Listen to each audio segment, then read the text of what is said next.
Hi to all the people who've tuned in to us today from Semita. We have Shiven today with Hey, us from Bokaro. Shiven's 15. I bumped across him while I was going through the Netlify Twitter account. So Netlify had shared one of Shiven's most recent project, that being Stein HQ. And having tried to hack up MVPs in the last few days, I've come to realize the power, the potential that a simple spreadsheet has, right? Like we tend to look down upon Google Sheets when it comes to data stores, but tremendous stuff is coming up, right? And I think Shivain will definitely talk to us about what he's been working on and sure. motivation and why he's doing what he's doing. So let's get started, Shivain. Tell us tell us about your schooling, right? To start off with, what motivated you to get into tech in the first Sure. place? Actually, it was school which motivated me at the first. It was an HTML course at class 6 that fascinated me, the thought of building web applications myself. And I knew it was a long time before I could actually build something usable, but that definitely motivated me. And then my brother, he is also an amazing programmer. So watching him code in Java at that time, and I still remember my first program was a calculator, and that really impressed me. You could build something like that. So yeah, and once I learned HTML, it was more like how do I make this beautiful? So I learned CSS, and then how do I make this interactive? Then JavaScript, then backend, and that's how things linked up. And curiosity driven, you know. So, what was the timeline like? When did you start, and how much time did it take for you to pick these tech tools up? Okay. So when I was in grade 6, I started learning HTML at school, as I mentioned, and then at Mhm. till around 8, I was all into JavaScript and all. And in the past couple of years, I've been working with Node.js for the backend. So I'm all a full JavaScript guy. I learned a bit of PHP around class 7. It was in fad at that time. Yeah. So yeah. And like we coming from, I mean, we know that you're from Bokaro, right? So, what do you feel like coming from a town that's not really like a metro, considered to be a metro in India? Yeah, that because programming is such web development especially is so internet oriented. I didn't have much problems except for networking, because in a small town you don't get to go to meetups and things like that. So that was the only problem. Now how do you solve that? Build an online presence, expose yourself to the rest of the world. I started with a couple of internships, remote internships, when I was in grade 9, and that was really helpful, getting an experience, real experience. And then I picked up some freelance work for them. And then to get exposure, one could also write articles, right? I wrote a couple of articles explaining things, stuff like that, so people came to know about me and things like that. And then LinkedIn also works for the professional connection things and other things. Make things businesses right now, I built Steen, and that's how you found me. That's right, that's how. Absolutely. Like I finished my schooling, like my 10th grade in 2010. So it's been almost a decade now that I think Yeah, about it. And a lot has changed. A lot has changed. Though we did see the internet, right, while we were growing up. It was, I think we were brought up with dial-up modems. Broadband became a thing. While almost we were going out of school, limited to 1 gigabyte a month. That's all, right? yeah. And since then things have come a really long way, and it's incredible, in fact, to see the entire educational system flip, right? So what I would expect as a kid to find a college student doing, right, today I can sit back and see school students pulling off the same sort of work, right? And Absolutely. this brings me to a question. I deal with a lot of school students, and one of them, he's in the ninth standard, going to the 10th standard now. He had a question for you. So he wanted to know how you manage time between your schoolwork, good old homework, Yeah. and your dev stuff. So what sort of a strategy would you suggest, be it to school students or college student even. Sure. Now, I mentioned the things that worked for me, and this thing I always kept in mind that school was always a high priority. I never would come up for tests unprepared or things like that. And before exams, I would take some time off from the development work. And it actually, if you stay consistent, consistency is the key, because you can frame your work around your school time, and if you stay consistent, maybe 1 hour 2 hours every day, you will still be able to build something exceptional. And if you're working for someone, remote work for that, as I mentioned I did earlier, so make sure your employer knows your availability, because things could get really hectic. So if the employer knows, I was fortunate enough to have such employers who would be flexible with the time. And make another thing that worked for me was task-based schedules, because we often tend to, in such, when you have so many things to do, rather than deciding from this to this I will study, from this time to this time I will do this, rather make realistic goals about what you can achieve that day, what tasks you can achieve that day, and commit to them. Like, you wouldn't sleep if you don't complete that. And the other thing, let school know about your things, be exposed to the people at school.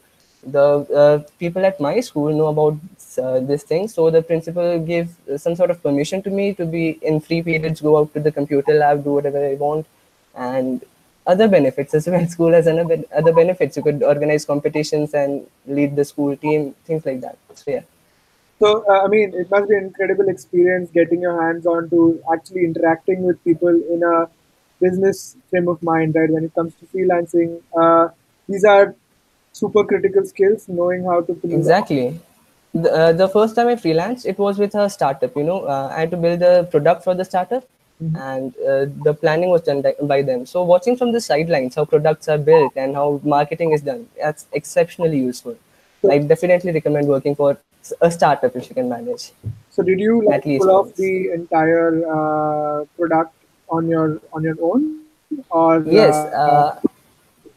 For starting out, yes, the entire product was built. So I did the design, the front end development, and till that time, the my half yearly exams were there. So I let my employer knew that I had examinations in advance. Of course, you cannot just pop up in the middle of his work and tell him to stop. of So he was course? quite flexible. He for that period of time, he outsourced some of the work, and then it got back to me, and I worked for it after that.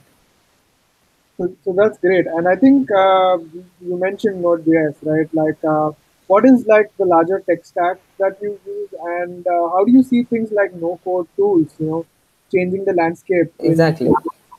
So my tech stack is the commonly known as the MERN stack: Mongo, Express, React, and Node. So I work with React for the front end, Node.js with Express for the back end, and MongoDB. And one of the main factors is JavaScript and JSON everywhere. That's why I use it. I'm a big fan of JavaScript, and I'd recommend everyone to go with what they're familiar to build things. And it also has great community support and things. The other thing, Node.js is a bit slow with serving static files, so I'd recommend using a reverse proxy. Maybe you could look it up, like in Nginx, so it helps really speed up things. And I also use Tailwind CSS for CSS work. It has great helpers. It's not a framework like Bootstrap, but it has great helpers. So yeah. For the other question, I missed the other part of the question. Would you repeat it, please? So I was talking about the increasing rise of no-code Yeah, yeah, tools, right? absolutely. Uh, Drag and drop tools, site builders. How do you think that is going to impact, the landscape in the years to come, be Absolutely. it when No code building? tools like bubble.is and Coda, they are exceptionally useful for building up MVPs. If anyone really now has an idea, they could hook up with an idea to a MVP through those no code tools, dragging and dropping. And it has great potential to validate your idea and get it out there to know if there's a demand for that. But actually, if for the finished product, I believe that maybe you could outsource it if you are not a technical person, or maybe learn programming. But it's a great way to validate the idea. Yeah. And when it comes to other things, like I have a few questions when it comes to the future of work, right? Like people are talking about remote work. The buzz is, I mean, it's been increasing as of late. What do you think is going to be the impact on, say, tier two, tier three towns in India? today, if I have to make a career in tech, I'd probably have to move to Bangalore or to Gurgaon or Mumbai, let's say. But how do you see as a freelancer, right? How do you see this trend changing? Is it that these cities will Exactly. still have this stronghold, or do you think it would be possible, years time or 2 years It's time? it's already quite useful, for people like us. Freelancing and internships, remote internships, things like that really help. And other benefit with remote work is you can work with at the times you want. So that's really helpful, and especially for us non-metro people, because you don't need to be in Silicon Valley to hook up a startup and things Yeah. like that. But remote work really helps, and the tools as well. Remote work tools are really rising, and that's created a market for itself. That's really good. So yeah, we in fact use Slack a lot for Yeah, communication. Right, the rise of these new age messenger applications, the rebirth of email, so to say, has been incredible to watch out for. Right. So along the same lines, I'm keen on knowing where all you hang out online. Right. Like a lot of interesting communities are popping up, especially the Rebel.it community. yeah. I see a lot of buzz around it. What communities would you suggest people to check out or hang around? You mentioned Slack, right? So there are many public Slack rooms that are really helpful. Over the top of my mind, I could think of Maker's Kitchen. Definitely Mhm. check it out. Maybe I'll ping a link later. Maker's Kitchen is the name, and All right. Maker actually is there's the rise of the Maker movement right now. Makers are solo people, or maybe a couple of people who use their own finances and things to bootstrap things themselves and build those. And another thing is indiehackers.com. So that's another site, also geared towards the maker movement or the indie maker movement. And you could find really amazing advice there, because you know especially towards the product side, there are various challenges you face: marketing, emails, and privacy, other things that experienced people already know about. So hang out at these places, you'll learn a lot. And another place is dev.to. That's another thing, and of course Stack Overflow. Yes, Stack. I mean, if you spend a day without checking out Stack Overflow, you're probably not working, right? Yeah. That's how I look at it. And so my next question would be about your recent project, right, Stein? What was the motivation behind what you come up with? Okay. Actually, I was building another thing, and then I realized if I'm already using Google Sheets for managing the data, the customer data, and all of that, why not use it for managing the data of the base? Mhm. So that's how I built it, right? And So, yeah, so what are your plans with Stein? Do you want to focus on it as a SaaS business, or is it just going to be a side project of sorts? Where do you see this going? right now I'm.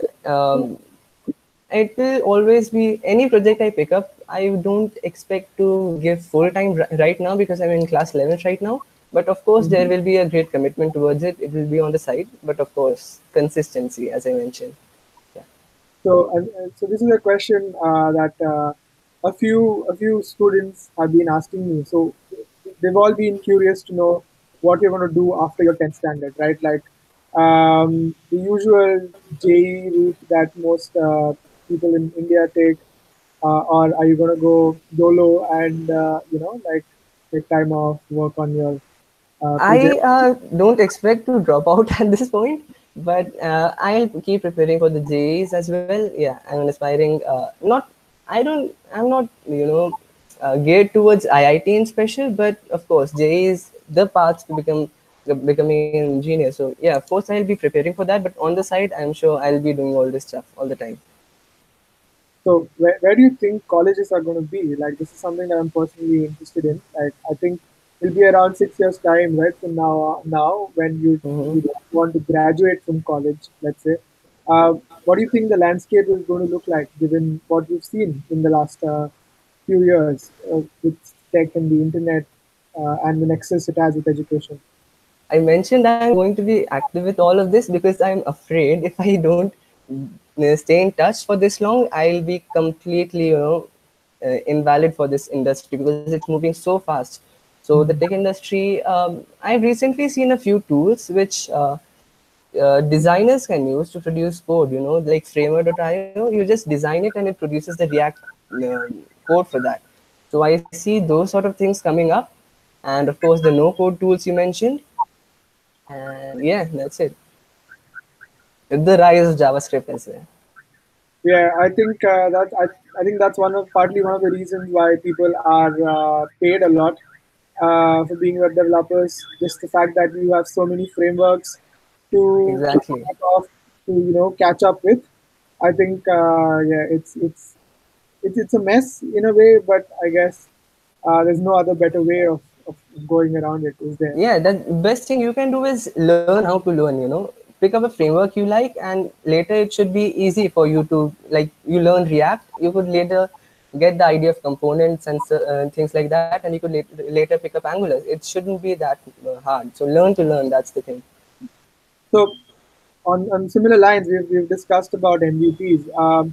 But if someone, let's say in college or in school, wants to become a developer in 2019 and is starting from, let's say, knowing just the basics of HTML, what is the path of least resistance, so to say, that you can suggest for them to pick this Yeah, up, be it in terms of curriculum or in terms of what they should be, doing?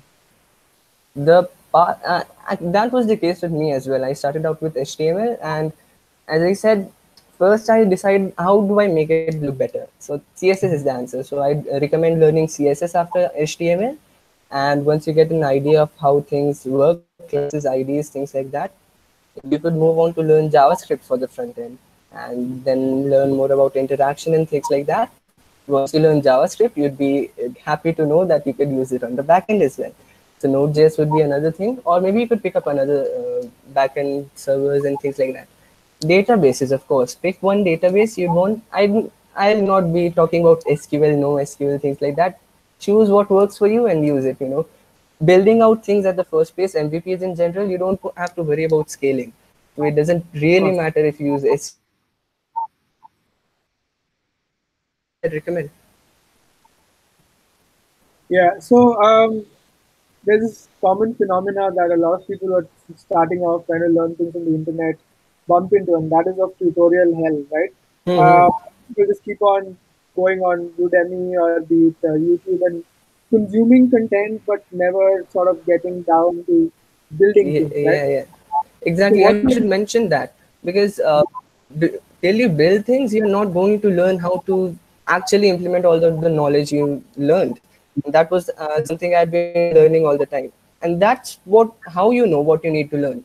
Suppose like I mentioned, if you suppose are designing something, a login page.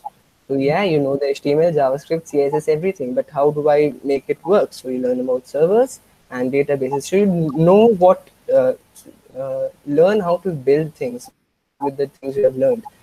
It doesn't need to be a groundbreaking product. A to-do list works a lot of the time.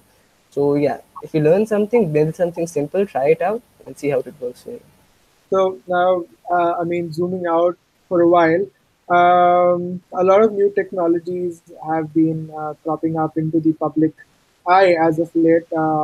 We had Bitcoin that went pretty, bullish a year or two ago. So a lot of people talking about blockchain.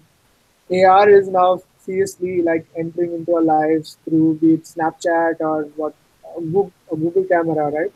Um, what sort of new age technologies are you bullish on? Like where does your heart lie when it comes to what would you be willing to bet on? In other words, given the trends Um, that you see.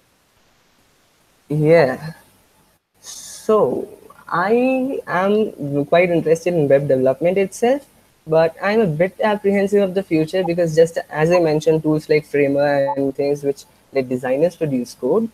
So yeah, that's a bit of risk going in that, but still, it's going to be a long time till it actually happens. So something I'd suggest is learn the basics of programming. Data structures, algorithms. It isn't that you'll if web develop front end engineering goes out of fad in some time, or out of valid, it's not valid in some time, so you could pick up something else. That's always the thing. And of course, try to learn everything, as you mentioned, blockchain and AR and things like that. Try to keep up with everything and explore everything that comes in the way. At least it doesn't take a lot of time, getting a brief idea of blockchain. Maybe you could learn something about it, and if it interests you, go with it. So always be open to options. Whatever comes up, try it out once and see how it works for you. Great. I think that is really relevant advice to most people because a lot of people are held back by the fear, right? These are big words. You hear a lot of people talking about them, but there's generally a lack of willingness to dive in and even figure out what what these tech stacks are about, right? Yeah, But jumping in, and I think as a dev, it's become super critical to at least be aware because if I'm not mistaken, you can use things like Node.js to power the blockchain, right? Which is yeah, yeah. incredible. The things that one can do with open source frameworks out there. The other thing interesting, if you try to dive in and learn a bit about everything, it's quite possible that you get an idea of something you'd want to build yourself, and maybe it's your next product. So yeah. Right. And so let's go on a different track now. And this might be a question out of the blue, but a few people are really keen on knowing, as a teenager, right? What do you think about the whole TikTok craze, right? We have all these new media apps which are coming up. More of like your observations on how people around you say are using it, and what are your thoughts in general on this new wave that's come to India post Geo, right? Where do you see Yeah. this going anywhere? I'm one of the few outliers you'd find in the teenager crew who doesn't use any of these things. So, but yeah, I've seen other people use it, and it's been a craze really with the geo phenomenon that's been happening. And yeah, try it out. I really don't know much about these things. I've never I, tried these out. so a little confession here. I got onto TikTok last night, and Okay. I've been having an incredibly wild time. It's probably just because I've recently got onto it, but I think it's something that being from a tier two town is worth checking out because you get to see the real India at the end of the day and Mhm. what motivates people because this is the audience that people will be building stuff for, right? Like, and Exactly. the sort of technological challenges are completely different because we'd be going from apps which could comfortably load on, say, an iPhone to apps and web apps and what, let's say, progressive web apps which have to now load on a lower end MI or a Redmi phone, so to say, right? So, what do you think about the future of progressive web apps? Like Exactly. made an Progressive web apps have a great potential. You do not have to install anything on your phone. Just it's your browser is an amazing tool. Just ping an URL in it, and you could access any app. That's how progressive web apps work. So yeah, that's really cool, and I expect them to take over the Android and Apple and all of those things because of the ease of accessibility. You don't need to install stuff, and because updates, they automatically update and various other things like that. So yeah, it's great potential in it, and I definitely recommend learning how to build progressive web apps. They're definitely fast as well. Yeah, because I think it's not yet gone mainstream, right? Like only a few people are actually daring to put out their PWAs. We've had Flipkart, Mintra, Housing.com doing it, Google right? is working really hard to make it mainstream right now. So Yeah, definitely check out this site. They have great resources for that.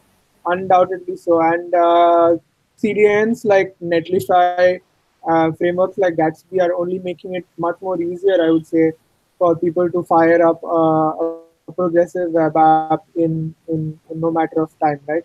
Incredible Yeah. stuff coming along. Right, so as we probably wind down, right, I would want to know more about you as a person, right? What are the things that you do when you're not in school or working on projects that you I play a lot of instruments. It's been a phase of me from for a long time. Drums, tabla, keyboards, guitar, everything. So to chill out, I play some music and take part in school activities as well. My school is amazing in these things. Empowering music and all of that. So I spend a lot of time in orchestra competitions and things like that. And every evening I go out to play as well. I'm a big football and cricket fan. So yeah, nice. So yeah, that is a lot of activity, right? A lot of yeah, engagement. So I'm just wondering like what should I call it? Your information diet is like, because especially being a developer or anyone who's into software, you need to be constantly updated with things, right? So are there any specific newsletters or YouTube channels that uh, go and check out, or yeah. podcasts, because they're picking up now, right? Okay. That you So let's recommend? start with podcasts. There's a really good podcast named Sastre. I think that's how it's pronounced. SAASTR. So that's an amazing podcast. Then Indie Mhm. Hackers, as I mentioned, they themselves have a podcast, so check it out. And there's this Fun Factory. That's programming oriented. The other two I told were more of entrepreneur oriented. Fun Factory is programming oriented. And other things you could always use to keep up is conferences. A lot of conferences, keynotes, and stuff are uploaded on YouTube, and check out those Google's I/O and Vue.js Conf and a lot of things. So check those out. And for blogs, I definitely recommend Dan Abramov's site overreacted.io and general things like that. And Twitter is, of course, a great way. Follow the developers you love and admire and teachers you admire. Check out their posts they have given and learn of them. And Product Hunt is another thing. So you'd find a lot of products being built, and that definitely interests me. Yeah, I don't think I can, recommend Product Hunt and Twitter enough to people who are looking for inspiration, so to say, because Yeah, the sort of stuff that people manage to put off on Product Hunt on an everyday basis is just incredible. amazing. And being, I think, a part of Product Hunt, you also get to see where things are headed, right? You get to be a beta user, you get to suggest features, you get to help out, in pointing out bugs. I think And you that's learn to see how things actually work out in the real life. If starting out, you do not know how betas work, how the programs work, but if you check out someone else's product, you know how things are going to work and you understand the flows. So it's a definitely good resource for learning how things actually work. and it's incredible to see how open most of the makers are to discuss what they built, how they built it, and just be willing to interact with people. Because I think the impression that most people have is that, oh, so he's probably built this app, so he must be out there, he must be a big person. How do I Yeah, even CEO, that coat suit man. yeah, like how do I approach that person? So I think more people ought to know that it's perfectly cool to just ping someone, cold ping, or cold mail someone, and we can pretty much expect people to And get most of the back to you, times because they do respond. Like Gumroad's founder, I forgot his name, so sad, but he's a definitely nice guy. And any other products you find on Product Hunt, maybe reach out to them if you have any questions. They really help. Starting out as a solo founder, I reached out to many people I found about how the legal stuff works. In the starting, not want to pay a lawyer for things and stuff like that. So they really help. yeah, it's nice to see things come up. It's incredible to watch the community in India as well flourish. And I think ever since Flipkart happened, Red Bus happened, things have been like looking incredibly bright for the Indian ecosystem. And I think, yeah, with that, uh, we should probably thank you from our end for Been a pleasure. dropping by. I know that you're just done with your board exams and pretty much you should be chilling out, having your fair share of fun right now before you dive into another adventure in your career trajectory. Yeah.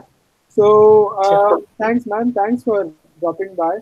And and this is an open call out for everyone. I'm pretty sure Shivain will be willing to take your questions on Absolutely. Twitter, right?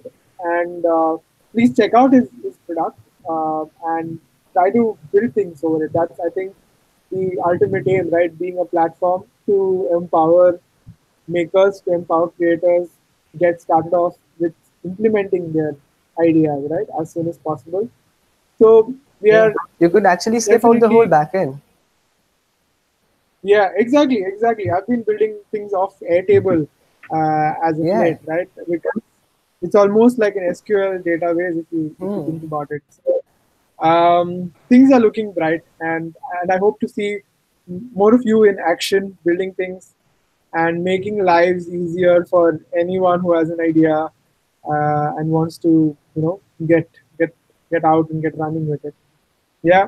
Sure. So thanks to everyone for tuning in. If y'all have any questions, ping Shivain. You can find me on Twitter or definitely leave a comment on the YouTube video that you're watching. Yeah. So that's it from me, right? And have a good weekend, all of you. And keep Bye. building things. Bye. Yeah, keep building things, keep pushing, right? Bye.